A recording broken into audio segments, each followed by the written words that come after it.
Welcome to my channel Brainies. Today we are going to discuss about the topic injury to the functional areas of the cerebral cortex.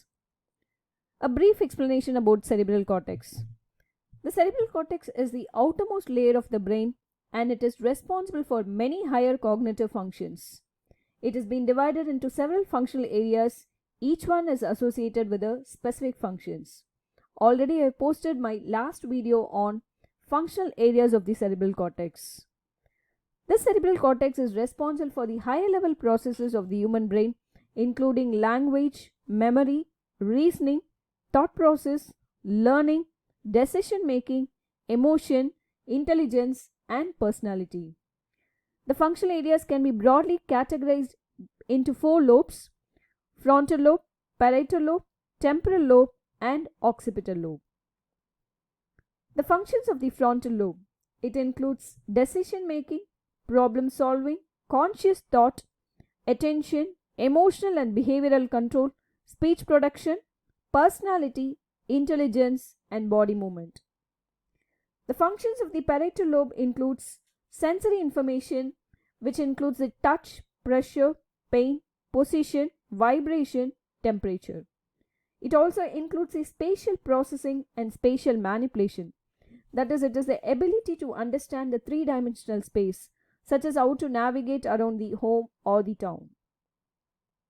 The functions of the temporal lobe.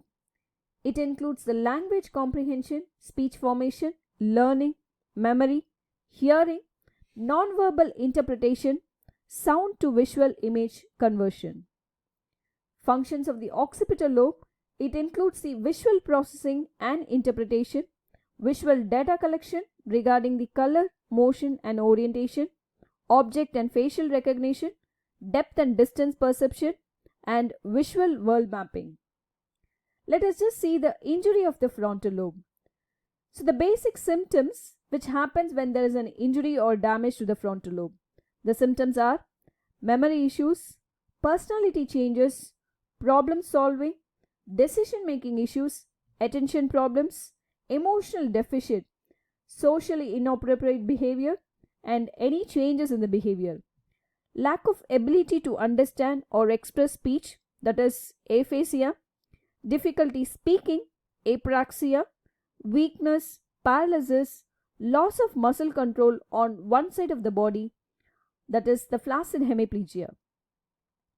Injury of the parietal lobe. The symptoms of the injury of the parietal lobe, it includes the memory generation, trouble writing or unable to write, that is agraphia, difficulties with math, numbness, disorientation, poor hand-to-eye coordination, inability to identify the objects by touch, that is it is known as astereogonesis, loss of sensation, aphasia, apraxia.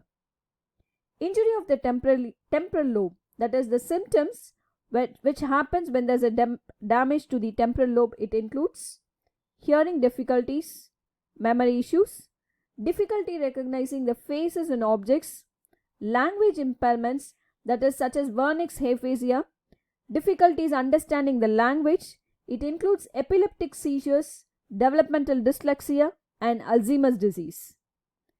Injury to the occipital lobe. That is symptoms which happens when there is an injury or damage to the occipital lobe. It includes the following: difficulty in perceiving more than one object at the same time, trouble recognizing the objects by sight, color blindness, hallucinations involving vision, total blindness. So that's it with today's video. Thank you so much for watching. Kindly support by subscribing and sharing. Meet you all in next video. Thank you once again.